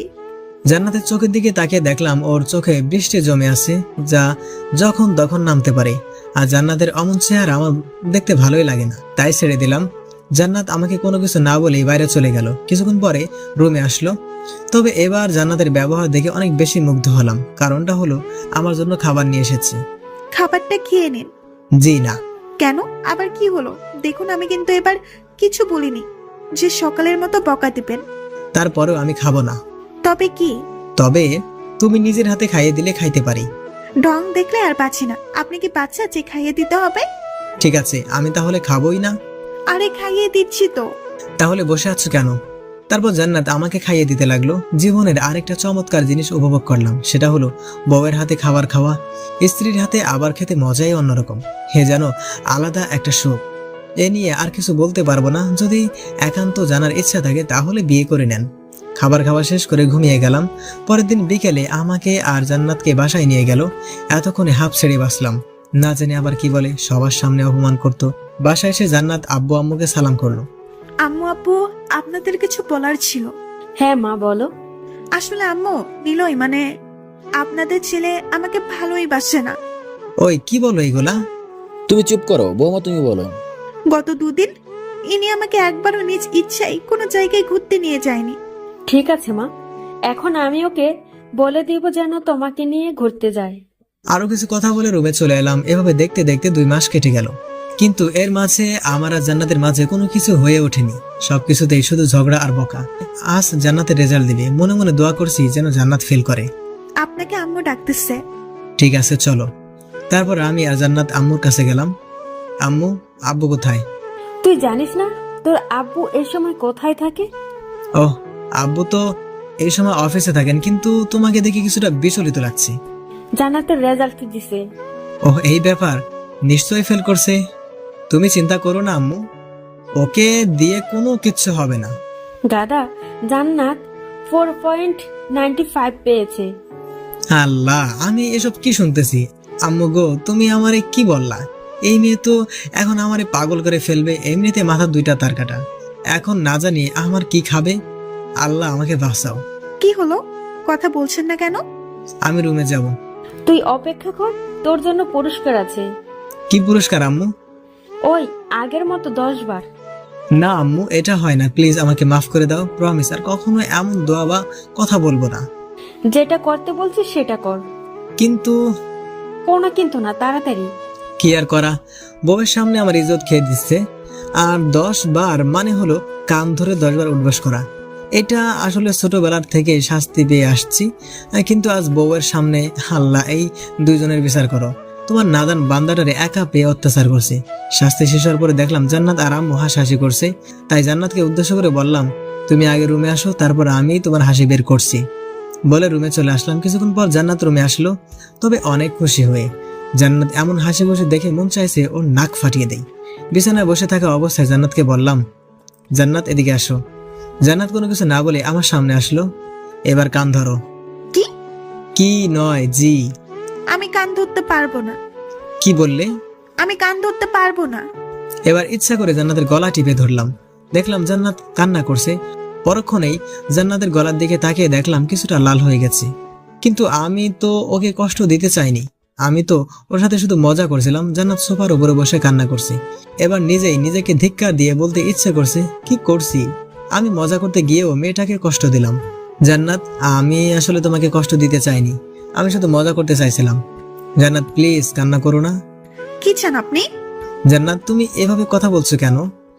আমি আর আপনার সাথে থাকতে পারবো না। থাকতে পারবে না মানে? আপনি আমাকে ডিভোর্স দিবেন। কি বলছো তুমি এসব? আমি ঠিকই বলছি। বলে চোখ মুছতে মুছতে রুমের বাইরে চলে গেল। কি হচ্ছে আমার সাথে এসব? এইটুকুতেই জান্নাত রেখে গেল, কিন্তু আমি তো শুধুই মজা করতে চাইছিলাম। না, মাথা কাজ করছে না। বাজার চলে আসলাম। ঘোরাঘুরি করে রাত 12টার সময় বাসায় গেলাম। কলিং বেল বাজাতেই আম্মু দরজা খুলে দিল, সাথে শুরু করে দিল, এত রাত অবধি কোথায় ছিলি? আর তোর ফোন বন্ধ কেন? কি হয়েছে? না কিছু না। কি হয়েছে নিলয়, বল আমাকে। আম্মু, কিছু হয়নি, এমনি ভালো লাগছে না। আম্মুকে আর কিছু বলার সুযোগ না দিয়ে রুমে চলে আসলাম। এসে দেখি জান্নাত ঘুমিয়ে আছে। কিছুক্ষণ ওর দিকে তাকিয়ে থাকতে থাকতে কখন যে চোখ দিয়ে জল গড়িয়ে পড়ছে বুঝতেই পারিনি। কেমন যেন মাথাটা ধরে আসছে, মনের ভিতরে বিষণ্ণতা ভরপুর করছে। সোফার উপর বসে পড়লাম। জান্নাতের কথাগুলো এখনো কানে শুনতে পারছিলাম। ডিভোর্স। জান্নাত আমাকে এতটাই ঘৃণা করে যার কারণে আমাকে ডিভোর্স দিয়ে দিবে। হয়তো আমি ওর জন্য নয়, আমি ওর যোগ্যই নয়। ঠিকই তো, আমি ওকে বাধ্য করেছি আমাকে বিয়ে করতে। এটা তো জোর করে বিয়ে করা বোঝায়। ঠিক আছে, আমি তোমার জীবন থেকে চলে যাব, শুধু তোমার একার জীবন থেকেই নয়, সবাইকেই ছেড়ে চলে যাব অচিন দেশে, যেখান থেকে চাইলেও কেউ ফিরে আসতে পারবে না। আজকেও চোখটা বাঁধ মানছে না। সে কখন থেকে জল পড়েই চলেছে। উঠে দাঁড়িয়ে জান্নাতের মাথার কাছে বসলাম। কেমন নিষ্পাপ চেহারাটা, আর তাতেই কিনা আমি কষ্ট দেই। জান্নাতের মাথায় হাত দিয়ে বললাম, জানো জান্নাত, আমি অনেক খারাপ, অনেক পচা, শুধু শুধু তোমাকে কষ্ট দেই। তোমাকে কত কিছু বলতাম, তোমার মাথার তার নাকি কাটা, কথাটা বলেই হেসে দিলাম। আবার বলতে শুরু করলাম, জানো জান্নাত, আমি তোমাকে ছাড়া কখনো থাকতে পারবো না, আর তোমার কথাও ফেলতে পারবো না। জানো, তুমি যখন আমাকে অপমান করতে খুব খারাপ লাগতো, কিন্তু পরক্ষণেই যখন মজা করতে তখন সব খারাপ লাগা হারিয়ে গিয়ে ভালোবাসা খুঁজে পেতাম। তোমার কোনো দোষ নেই, সব দোষ আমার। আমি হয়তো তোমার যোগ্য ছিলাম না, হয়তো এখনো না, আর আমার মনে হয় পরবর্তীতেও আমি তোমার যোগ্য হতে পারবো না। এটুকু বলে থেমে গেলাম। ভেতর থেকে আর কথা বের হচ্ছে না, অনেক কষ্ট লাগছে, আর কথা বলতে পারছি না। জান্নাতের কপালে একটা চুমু খেয়ে পাশের রুমে চলে আসলাম, কারণ আমি জানি জান্নাতকে আমি যত দেখবো ততই আমি দুর্বল হয়ে পড়বো। মনে মনে ঠিক করলাম 6 মাস পরে আমি জান্নাতকে ডিভোর্স দিয়ে দিব। বিছানায় শরীরটা এলিয়ে দিতেই ঘুমিয়ে পড়লাম। ঘুম ভাঙতেই গেল, চোখ খুলে দেখলাম আব্বু, আম্মু আর জান্নাত পাশে দাঁড়িয়ে আছে। জান্নাতের দিকে তাকিয়ে দেখতে পেলাম জান্নাত কান্না করছে। হয়তো গতকালের ঘটনাটা এখনো মনে করে কান্না করছি। আমি কিছু বলতে যাব, তার আগে আব্বু বলল, নীলা, তোমার এমন অবস্থা কি করে হলো? মানে কি হয়েছে আমার? কি হয়েছে মানে? তোর হাতে যে স্লাইনের সুস লাগানো, সেটার প্রতি খেয়াল আছে? কি হয়েছে বাবা তোর? প্লিজ আমাদের বল। এতক্ষণ খেয়ালই করিনি আমার হাতে সুচ লাগানো, কিন্তু আমার হঠাৎ এই অবস্থায় আমি নিজেই অবাক হচ্ছি। কি হয়েছে আমার? আম্মু, আমার কি হয়েছে? সেটা তো আমরা তোর থেকেই শুনতেই চাইছি। মানে কি বলতে চাইছো তুমি? তোর কিসের এত চিন্তা, যার জন্য তোর এই অবস্থা? মানে আজ সকালে যখন জান্নাত আমাদের ডেকে এই রুমে নিয়ে আসলো, তখন তোকে ডাকার পরেও তুই কোনো রেসপন্স দিচ্ছিলি না। তাই ডক্টরকে ফোন দিয়ে আসতে বলে তোর বাবা। ডক্টর এসে বলল তুই নাকি অতিরিক্ত চিন্তা করছিস, তাই তুই নাকি মানসিকভাবে অসুস্থ। এখন বল তোর কি হয়েছে? আম্মু, আমার কিছু হয়নি, তুমি একদম চিন্তা করো না। আর এখন তোমরা যাও, আমি একটু বিশ্রাম করব। আমার কথা শুনে আব্বু আম্মু চলে গেল। জান্নাত আমার দিকে করুণ আর্তনাদে তাকিয়ে আছে। জান্নাত, আমি আসলে সরি তোমার সাথে জোর করে বিয়ে করার জন্য। আমি তোমাকে সত্যি অনেক বেশি ভালোবাসি। জান্নাত কিছু না বলে দৌড়ে রুম ত্যাগ করলো। 2 দিন বাসায় থেকে রেস্ট নিলাম, এখন অনেকটা সুস্থ মনে হচ্ছে। নিচে এসে দেখি আব্বু আর জান্নাত বসে আছে। আমাকে দেখে আব্বু বলল, নীলয়, আমি চাই এখন থেকে তুমি আর মানে আব্বু? মানে জান্নাতকেও তোমাদের ভার্সিটিতেই ভর্তি করানো হয়েছে। কিন্তু আব্বু, বিয়ের পরেও? বিয়ে হয়েছে তো কি, তোকে যেটা বলা হয়েছে সেটা করবি ব্যাস। আর কিছু বললাম না। জান্নাত হয়তো নিজে পড়াশোনা করতে চাই, যেখানে জান্নাতের পুরো ভবিষ্যৎ পড়ে আছে। মনে বলার সাহস পেলেও মুখে বলার সাহস নেই। কেন বলবো আমি? জান্নাত তো আমাকে সহ্যই করতে পারে না, আর সেখানে আমার কিনা কথা তার ভালো লাগবে বলে মনে হয় না। আব্বু আম্মুর সাথে কথা বলে রুমে চলে আসলাম।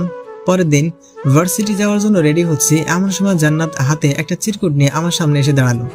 কিছু বলবে? জান্নাত কিছু না বলে হাতে থাকা চিরকুটটা দিয়ে বাথরুমে চলে গেল। জান্নাতের ব্যবহার দেখে অনেক অবাক হলাম।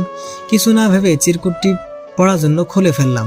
লেখা ছিল, একটু অপেক্ষা করুন, আমি রেডি হয়ে নিচ্ছি, তারপর একসাথে যাব। কথাগুলো পড়ে হতাশ হয়ে পড়লাম। আমাকে তুমি এতটাই ঘৃণা করো, যার জন্য সামান্য কথাটা অবধি বলতে পারলে না? চিরকুটটা হাতে নিয়ে এসব ভাবছি, এমন সময় জান্নাত এলো। ওকে সাথে করে নিয়ে এলাম। আব্বু আম্মুর সাথে কথা বলে ভার্সিটির উদ্দেশ্যে রওনা হলাম। বাসা থেকে ভার্সিটির দূরত্ব কম হওয়ায় তাড়াতাড়ি চলে এলাম। তারপর জান্নাতকে তার রুমটা দেখিয়ে দিয়ে বন্ধুদের কাছে এলাম। সবাই মিলে আড্ডা দিচ্ছি, এমন সময় দেখলাম জান্নাত আমাদের দিকে আসছে। একটু শুনবেন? হ্যাঁ বলো। ওই যে দেখছেন কিছু ছেলে দাঁড়িয়ে আছে, কেন, কি হয়েছে? আমাকে দেখে অনেক বাজে বাজে মন্তব্য করছে। জান্নাতের কথাগুলো শুনে মাথায় আগুন জ্বলে গেল। সাকিবের হাতে থাকা স্ট্যাম্প নিয়ে দৌড়ে ছেলেগুলোর কাছে গেলাম। ওদের সবাইকে উদ্দেশ্য করে বললাম, ওই বেটাকে কে কি বলছি? সব ছেলে চুপ হয়ে গেল, কারণ তারা সবাই আমাকে চেনে। আমাকে বললে ভুল হবে, আমার রাগটাকে চেনে। আর কিছু বলার আগে স্ট্যাম্প দিয়ে এলো পাথাড়ি মার শুরু করলাম। মারতে মারতে কখন মাথা ফেটে গেছে বুঝতে পারিনি। জয়, সাকিব সহ আমাকে থামাতে পারছে না। আমার উদ্দেশ্য একটাই, একেবারে মেরে ফেলবো। এমন সময় কে যেন আমার হাতের স্ট্যাম্প ধরে ফেললো। চেহারা না দেখেই দিলাম একটা কষে থাপ্পড়। থাপ্পড়টা দেওয়ার পরে এ যেন আমার শরীর থেকে জান বের হয়ে যাওয়ার মতো অবস্থা, কারণ সেখানে আর কেউ ছিল না, জান্নাত ছিল। থাপ্পড়টা এতটাই জোরে দিছি যার জন্য জান্নাত সেন্সলেস হয়ে গেছে। আশেপাশে তাকে দেখলাম ভিড় জমে গেছে। জয়, সাকিব, রাহুলকে বললাম, তোরা এই জানোয়ারটাকে দেখ, আমি জান্নাতকে নিয়ে হাসপাতালে যাচ্ছি। জান্নাতকে জরুরি বিভাগ থেকে ট্রিটমেন্ট করে নিয়ে বাসায় এলাম। এরই মাঝে 2 দিন আর স্কুলে যাইনি। আজ সকালে রাহুল ফোন দিয়ে ভার্সিটিতে আসতে বলল, আর আমারও বাসায় থাকতে ভালো লাগছিল না, তাই ভার্সিটিতে যাওয়ার জন্য রেডি হচ্ছিলাম। এমন সময় জান্নাত এলো। কিছু বলবে? বলো, কি বলবে? আবার মারবেন না তো? আরে তোমাকে মারতে যাব কেন বলো? আমিও ভার্সিটি যাব। কিছুক্ষণ চুপ থাকার পর জান্নাতকে রেডি হতে বললাম। নিচে বসে আম্মুর সাথে কথা বলছি, তখন জান্নাত রেডি হয়ে নিচে এলো। তারপর আম্মুকে বলে আমি আর জান্নাত বের হলাম। একটা কথা বলি? বলো। চলেন আজ রিক্সা করে যাই। তোমার দরকার হলে যাও, আমি যেতে পারবো না। কেন পারবেন না? যেতে পারবো না, ব্যাস। এত কথা বলো কেন? জান্নাত আর কিছু বললো না। তারপর গাড়ি নিয়ে ভার্সিটিতে এলাম। ভার্সিটিতে আসতে বন্ধুরা এলো। নিলয়, তোকে প্রিন্সিপাল স্যার ডাকছি। কেন? সেটা বলিনি। ঠিক আছে, তোরা থাক, আমি আসছি। আরে না, সাথে ভাবিকেও নিয়ে যেতে বলেছে। ঠিক আছে, তাহলে তোরাও চল। তারপর প্রিন্সিপাল স্যারের রুমে ঢুকতেই দেখতে পেলাম ওই ছেলেটাকে দেখে মাথায় আগুন জ্বলে উঠলো। মন চাইছে কুপিয়ে হত্যা করি। নিলয়, এদিকে আসো। জি স্যার, বলুন, কি বলবেন? তারপর স্যার সেদিনের ঘটনা বলল। সবকিছু শুনে আমি জান্নাতের দিকে তাকালাম। ওকে দেখে মনে হচ্ছে এই ছেলেটাকে এখনই মেরে ফেলবে। জান্নাতের কানের কাছে গিয়ে বললাম, ছেলেটাকে কি করব? ভার্সিটি থেকে বের করে দিব? যেন কোনো মেয়ে আর এরকম জানোয়ারদের মুখ থেকে বাঁচে মন্তব্য না শুনতে হয়। আমাদের দুজনের কথা বলা দেখে সাকিব চুপ করতে বলল, তাই আর কোনো কথা বললাম না। নিলয়, এখন তুমি কি চাও? স্যার, ছেলেটা আমার স্ত্রীকে বাজে মন্তব্য করেছে, এর জন্য সে উপযুক্ত শাস্তিও পেয়েছে। কিন্তু সেদিন আমি ছিলাম বলেই আর কিছু করতে পারিনি। কিন্তু যদি অন্য কোনো দিন কোনো মেয়েকে বাজে মন্তব্য করে তাহলে তাদের কি হবে? তাই আমি আর জান্নাত চাই এরকম ছেলেদের আমাদের ভার্সিটি থেকে বের করে দেন। ঠিক আছে, তাই হবে। এখন তোমরা যাও। প্রিন্সিপাল স্যারের রুম থেকে বেরোতেই রিয়ার সাথে দেখা হলো। আরে নীলা, কেমন আছিস? ভালো, তুই কেমন আছিস? ভালো। চল সবাই মিলে মাঠে গিয়ে আড্ডা দেই। ঠিক আছে, তোরা যা, আমি জান্নাতকে রুমে দিয়ে আসছি। আর শোন, ওই জামরুল গাছটার কাছে গিয়ে বস, তাহলে সুবিধা হবে। সুবিধা মানে? এসে বলছি। তারপর ওদের সাথে কথা না বাড়িয়ে জান্নাতকে ওর রুমে দিয়ে আড্ডা দেওয়ার জন্য চলে গেলাম। এসে দেখলাম সবাই বসে আছে, সাথে কিছু পেতনিও। কে রে শালা, কোথা থেকে উদয় হলি? চুপ শালি, তোর লজ্জা করে না এসব বলতে? এ আইসে সাধু, যখন তুই আমাদের বলিস তখন এগুলো কি হয় শুনি? ওই, তোরা চুপ করবি? আর নিলয়, তুই আগে বল, এখানে বসে আমাদের কি সুবিধা? আরে তোদের না, শুধু আমার। মানে হলো, ওই যে দেখছি রুমটা, ওইটা হচ্ছে জান্নাতের। আর এখানে বসেছি এই জন্য যেন জান্নাতের রুমটা দেখতে পারি। তাই বল। তারপর সবাই মিলে অনেক আনন্দ করে রুমে চলে এলাম। তারপর সবগুলো ক্লাস করার পর বাইরে জান্নাতের জন্য অপেক্ষা করতে লাগলাম। কিছুক্ষণ পর জান্নাত এলো, কিন্তু জান্নাতকে দেখে মনে হচ্ছে অনেক রেগে আছে। মনে মনে ভাবলাম হয়তো স্যার বকা দিছে। ভালোই হয়েছে, ভার্সিটিতে আসার শখ মিটে গেছে। কাল থেকে তো আর ভার্সিটিতে আসবে না। ভালোই হয়েছে, এসব ভাবছি আর মুচকে হাসছি। গাড়ির সামনে এসে জান্নাতকে বললাম, গাড়িতে ওঠো। কি হলো, ওঠো। রিক্সা ছাড়া যাবো না। জান্নাতের কথা শুনে মনটা চাইতেছে ধরে একটা আছাড় মারি। নিজেকে স্বাভাবিক করে বললাম, রিক্সা না গেলে হয় না? থাক তুই তোর গাড়ি নিয়ে, আমি চললাম। বলে সামনের দিকে হাঁটা ধরলো। কি আর করা, ড্রাইভারকে ফোন দিয়ে বললাম ভার্সিটি থেকে যেন গাড়িটা নিয়ে যায়। কথা বলতে বলতে দেখলাম জান্নাত একটা রিক্সায় উঠে পড়েছে। দৌড়ে রিক্সার কাছে গেলাম। যখন উঠতে যাবো তখনই জান্নাত ধাক্কা দিয়ে সরিয়ে দিল। যা বাবা, আরে এখন আবার এমন করছো কেন? তুই তোর গাড়ি নিয়ে বাসায় যা, এখানে কি করতে আসছোস? যা, ভাগ এখান থেকে। এই, তুমি আমাকে তুই করে বলছো কেন? আমার মুখ আমি বলতে পারি। জান্নাতের কথা শেষ হতেই আমি রিক্সায় উঠে বসলাম। তারপর রিক্সাওয়ালা মামাকে বললাম চালাতে। এখন বলো, তুমি রাগ করছো কেন? কি হলো বলো? খবরদার আমাকে স্পর্শ করবি না। ঠিক আছে, আমি তাহলে নেমে যাচ্ছি। একদম না, চুপচাপ বসে থাক। তাহলে বলো কি হয়েছে? আমার দিকে জান্নাত কিছুক্ষণ তাকিয়ে থাকার পর কান্না করে দিল আর বলতে লাগলো, তুই এমন কেন? হ্যাঁ, কি কথা থাকে ওই মেয়েদের প্রতি? কই, আমার সাথে তো কখনো অনেকক্ষণ বসে থাকিস না, আমার সাথে তো কখনো হেসে কথা বলিস না। তাহলে ওই মেয়েদের প্রতি তোর কি এমন কথা থাকে যে এত হাসাহাসি করিস? কি ভেবেছিলেন? কিছু না। তার আগে বলো, তুমি বলো, আমি অন্য মেয়ের সাথে কথা বললে তোমার খারাপ লাগে কেন? আমার মানে? আমার না লাগলে কার লাগবে? তার মানে তুমি? হ্যাঁ, আমি তোমাকে অনেক ভালোবাসি, সেই বিয়ের পর থেকেই। কিন্তু বলিনি। যখন আপনি আমাকে মজা করার সময় গলা টিপে ধরেন তখন আমার অনেক কষ্ট হচ্ছিল, তাই এইসব বাজে কথা বলেছিলাম। কিন্তু আপনি যখন বাসায় আসছিলেন না, তখন অনেক কান্না করেছিলাম। রাতে যখন আপনি বললেন আপনি আমাকে ছেড়ে চলে যাবেন, তখন যেন আমার অনেক কান্না করতে ইচ্ছে করছিল, কিন্তু করিনি। সেদিন রাতের এক মুহূর্তের জন্যও দু চোখ এক করতে পারিনি। পরের দিন যখন আপনাকে ডাকার জন্য ওই রুমে যাই, তখন দেখে আপনি শুয়ে আছেন। অনেক ডাকার পরেও যখন উঠছিলেন না, তখন আমি অনেক ভয় পেয়ে গেছিলাম। সেজন্য আম্মু আব্বুকে ডেকে আনি। আর আপনার সাথে কথা বলতে চাইনি, কারণ আপনি যদি আমাকে মারেন, কারণ আপনার অনেক রাগ। আর যখন ওই ছেলেটাকে মারলে, তখন আপনাকে সব সত্যি বলতে চেয়েছিলাম, কিন্তু আপনি উল্টো আমাকে থাপ্পড় দিয়ে হসপিটালে পাঠানোর ব্যবস্থা করেন। আর শোনেন, আমি এসব ডিভোর্স নিতে পারবো না, কিন্তু আপনি যদি আমাকে মারেন, তাহলে আমি একদম আমার আব্বুর পাশেই চলে যাব। জান্নাতের কথা শুনে আমি তো রীতিমতো অবাক। কি বলে মেয়েটা, আমাকে কষ্ট দেওয়ার জন্য এসব করেছে। জান্নাতের কথা শুনে চোখ দিয়ে জল গড়িয়ে পড়লেও মুচকি এসে জান্নাতকে জড়িয়ে ধরলাম। ঠিক আছে পাগলি, আর কখনো তোমাকে কষ্ট বা মারবো না, শুধু আদর করব। মনে থাকে জানো, আর যদি আপনি কখনো কষ্ট দেন, তাহলে তোমার খবর আছে। কিন্তু তুমি আমাকে আপনি না তুমি করে বলবে। দুটোই বলছি, এখন থেকে তুমি বলবো। তারপর জান্নাতের সাথে কথা বলতে বলতে বাসা চলে এলাম। রিক্সা থেকে নেমে বললাম, জান্নাত আমার কাছে তো টাকা নাই। মিথ্যা কথা বললাম। তো আমি কি করব?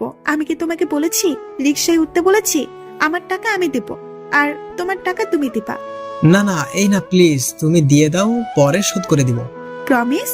হ্যাঁ গো বউ। তারপর জান্নাত টাকা দিয়ে বাসার ভিতরে চলে এলাম। রাতের খাবার খেয়ে ঘুমাতে যাব এমন সময় জান্নাত এলো। আমাকে দেখেই বলল, একটা কথা বলি? হ্যাঁ বলো। কাল কোথাও ঘুরতে বের হলে কেমন হয়? ভালো, তবে এখন আমার কিছু কথাও তোমাকে রাখতে হবে। যদি বলো তাহলে যাব। ঠিক আছে, বলো। জান্নাতকে কাছে আসতে বলে কিস করতে লাগলাম।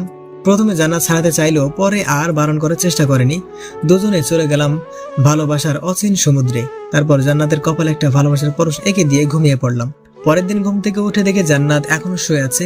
এই ফাঁকে জান্নাতের মলিন গালটাতে একটা কিস করলাম। আমি গালে হাত দিয়ে বসে আছি। জান্নাত কিছু না বলে আমার কোলে বসে লিপ কিস করতে লাগলো, কিন্তু হঠাৎ করে আমাকে ধাক্কা দিয়ে বিছানায় ফেলে দিয়ে বাথরুমে চলে গেল। কিছুক্ষণ পর জান্নাত এসে ফ্রেশ হয়ে রুমে এলো। যাও, ফ্রেশ হয়ে নাও। হ্যাঁ, কিন্তু তুমি চলে গেলে কেন? হ্যাঁ, তো রোমান্স ভালো না বাবু, এখন যাও। তারপর আমিও ফ্রেশ হয়ে রুমে আসলাম। বিছানায় রাখা ড্রেসটা পরে নিলাম। ড্রেস পরে নিচে আসলাম, দেখলাম আব্বু আম্মু আর জান্নাত বসে আছে। জান্নাত আব্বু আম্মুর সাথে অনেক হাসে হেসে কথা বলছিল।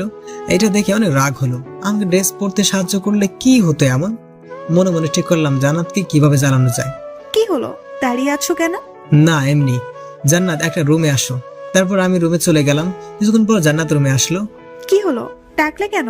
জান্নাত, তুমি আমাকে কতটুকু ভালোবাসো? অনেক বেশি ভালোবাসি। আমার জন্য কি করতে পারবে? তুমি যা বলবা তাই করব। সত্যি তো? জান্নাতকে ছেড়ে দিয়ে? ছেড়ে দিলা কেন? আগে বলো, সব করতে পারবে? গো বাবা, তুমি যা বলবা তাই করব। ঠিক আছে শোনাবো। এখন 10 বার কান ধরে উঠবস করবে আমার সামনে। কি? তুমি কিন্তু বলেছো আমি যা বলবো তাই করবে। আই না, প্লিজ বাবু, আমি এটা করতে পারবো না। স্বামীর কথা না শুনলে যে স্বামীর ক্ষতি হয়। কিন্তু তুমি তো। আমি কি শোনা বলো? আমি কিন্তু কান্না করব। ওহ, বুঝতে পারছি, তুমি তো আমাকে ভালোই বাসো না। আমার কথা কেন শুনবে? কে বললো ভালোবাসি না? ভালোবাসলে তুমি আমার কথা রাখতে। থাক, তোমার কিছু করা লাগবে না, আমি গেলাম। আই না না, তুমি বসো, আমি কান ধরে উঠবস করছি। ওকে সোনা। আমি সোফার উপরে বসতে জান্নাত কান ধরে উঠবস করতে লাগলো। প্রথম 5 বার ভালো করে করলেও তারপর থেকে ওঠা বসার সমস্যা দেখতে পেলাম। আর তাছাড়া শাড়ি পরে এ ধরনের কাজ করা অনেকটাই দুর্লভ। মোট 8 বারের মতো হয়েছে। তখন জান্নাতকে থামতে বললাম। তারপর আমার কাছে টেনে বসালাম। প্রথমে বসতে চাইছিল না, পরে জোর করে কোলে বসালাম। বাবু, রাগ করছো? না। ঠিক আছে, আর কখনো এসব করতে বলবো না। এখন তো একটু হাসো। জানো, আমি তোমাকে এটা করাতাম না, কিন্তু তুমি আব্বু আম্মুর সাথে হেসে হেসে কথা বলছিলাম, যা দেখে হিংসা হচ্ছিল, তাই এটা। তার মানে তুমি? বলে আমার বুকে মারতে লাগলো। মেয়েটার হাতে শক্তিও আছে বটে, প্রতিটা মায়েরই ব্যথা লাগে। জান্নাতকে বুকের সাথে আরো চেপে ধরলাম, যেন মারতে না পারে। দেখতে দেখতে আমাদের বিয়ের 6 মাস হয়ে গেল। এখন আমি আপুর বিজনেস দেখাশোনা করি, আর জান্নাত বাসায় আম্মুর কাজে সাহায্য করে, আর আম্মুর সাথে বসে আড্ডা দেয়। অফিসের কাজ শেষ করার পর ড্রয়ার থেকে একটা কন্ট্রাক্ট পেপার নিয়ে বাসায় এলাম। কলিং বেল বাজাতে জান্নাত এসে দরজা খুলে দিল, কিন্তু আমি কোনো কথা না বলে রুমে চলে এলাম। জান্নাত আমার এমন ব্যবহার দেখে অনেকটাই হতভম্ব, আবার অবাক হওয়াটাই স্বাভাবিক, কারণ প্রতিদিন বাসায় এসে জান্নাতের সাথে কথা বলি, সেটাও তার প্রশংসা। রুমে এসে গম্ভীর মুখ নিয়ে বিছানায় বসে পড়লাম। জান্নাত আমার পিছু পিছু এলো। অফিসে কি কিছু হয়েছে? না। তাহলে এভাবে বসে আছো কেন? হাতে থাকা কাগজটা ওর দিকে বাড়িয়ে দিলাম। কি এটা? আমাদের ডিভোর্স পেপার। কথাটা শোনার সাথে সাথে জান্নাতের মাথা যেন আকাশ ভেঙে পড়লো। হাতে থাকা কাগজটা ফ্লোরে পড়ে গেল। জান্নাতের দিকে তাকিয়ে দেখলাম আমার দিকে করুণ চাহনিতে তাকিয়ে আছে। আমি সাইন করে দিছি, এখন তুমি পড়লেই হবে। জান্নাত এবার কেঁদেই দিল আর এত জোরে জোরে কান্না করতে লাগলো যে নিচে থেকে আম্মু আমাদের রুমে এসে পড়লো। কি হলো মা, কান্না করছিস কেন? আম্মু, তোমার ছেলে আমাকে ডিভোর্স দিবে। মানে কি বলছিস এইসব? বিশ্বাস না হলে নিলয়ের থেকেই শোনো। নিলয়, জান্নাত কি বলছে এসব? আম্মু, জান্নাত একদম মিথ্যা কথা বলছি। আমি মিথ্যে বলছি তাই না? তাহলে এই কাগজটা কিসের? দেখি, আমাকে দেখতে দে। আম্মু কাগজটা পড়ে হেসে দিল, সাথে আমাকে বলল, গাধা, তোর বুদ্ধি আছে দেখছি। এটা শুনে জান্নাতের চোখ তখন লাল বর্ণ ধারণ করলো। কি? তার মানে আম্মু তুমিও তোমার ছেলের পক্ষ নিয়ে কথা বলছো? না রে মা, নিলয় তো। আম্মু, তুমি এখন যাও। আম্মু চলে গেল। এখন তুমি কাগজটা পড়ো। কাগজটা পড়ে হেসে দিল, কারণ কাগজটা লেখা ছিল, যদি আমাদের মধ্যে কখনো ঝগড়া হয় তাহলে সে রাতের মধ্যেই ক্লিয়ার হয়ে যাবে, আর যদি কখনো বিচ্ছেদের কথা ওঠে তাহলে আমাদের মধ্যে যতদিন না অবধি 50টা সন্তান না হয় ততদিন আমাদের বিচ্ছেদ হবে না। তারপর জান্নাত কন্ট্রাক্ট পেপারে সাইন করে দিল, দিয়ে আমার বুকে মুখ লুকিয়ে কান্না করতে লাগলো। আরে পাগলি, কান্না করছো কেন? আমি অনেক ভয় পেয়ে গেছিলাম। তুমি এখন প্রমিস করো এমন ভয় আর কখনো দেখাবে না। ঠিক আছে, এই কান ধরে বলছি, এমন কাজ আর দ্বিতীয়বার আর কখনো করব না। হনুমান বর আমার। পাগলি। তারপর রাতের খাবার শেষ করে রুমে চলে এলাম। কিছুক্ষণ পর মহারানীর আগমন হলো, মানে জান্নাত এলো। আচ্ছা শোনো না, কি বলো? চলো আজ সাথে গিয়ে রাতের আকাশটাকে উপভোগ করি, অনেক ভালো লাগবে। ঠিক আছে, চলো। জি না, তুমি আমাকে কুলে করে নিয়ে যাবে। কি? তোমার মতো আটার বস্তাকে কোলে নিয়ে উপরে গেলে আমি একদম উপরে চলে যাব? চুপ গাধা, যেটা বলছি সেটা করো। কি আর করা, বউকে কোলে নিয়ে ছাদে উঠতে হলো। ছাদে দোলনা থাকায় দোলনার কাছে গেলাম। আগে জান্নাত দোলনার উপরে বসলো। তুমি আমার কোলে মাথা রেখে শুয়ে পড়ো। না থাক, এত ভালোবাসা দেখাতে হবে না, পুরো মাজাটাই ব্যথা হয়ে গেছে। ঠিক আছে, তাহলে আমি রুমে চলে গেলাম। আরে আরে শোনা বউ, কই যাও? আমি তো শুধু মজা করছিলাম। তুমি বসো আর আমায় আদেশ করো, আর সেগুলো আমি পালন করি, ঠিক আছে? পাগল। আর তুমি আমার পাগলি। হনুমান একটা। তুমি যে এসব বলো, তোমার লজ্জা করে না? লজ্জা কিসের? আমার বরকে আমি বলবো, তাতে লজ্জা পাওয়ার কি আছে? দরকার পড়লে আরো কিছু বলবো। তোমার কোনো সমস্যা? না, আমার কি সমস্যা হবে? ঠিক আছে, তাহলে আরো বলছি। ডাইনোসর, কালো বিড়াল, হারামি, গুন্ডা, লুচ্চা, বদমাইশ। আরে কিছু বলবে তার আগে জান্নাতের মুখ বন্ধ করে নিলাম। আপনারা আবার ভাইবেন না কিস করছি, হাত দিয়ে মুখ চেপে ধরছি যেন আর বলতে না পারে। জান্নাত কিছুক্ষণ চেষ্টা করার পরেও যখন পেরে উঠছিল না, ঠিক সেই সময় হাতে কামড় দেয়। আউস! কামড় দিলে কেন? 100 বাদ দিব। তুমি আমার মুখ চেপে ধরে রাখবে আর আমি তোমাকে কিছু বলবো না। এটা কি হয় সোনা? দেখো তো হাত কি হয়ে গেল। ওলে আমার বাবু তালে।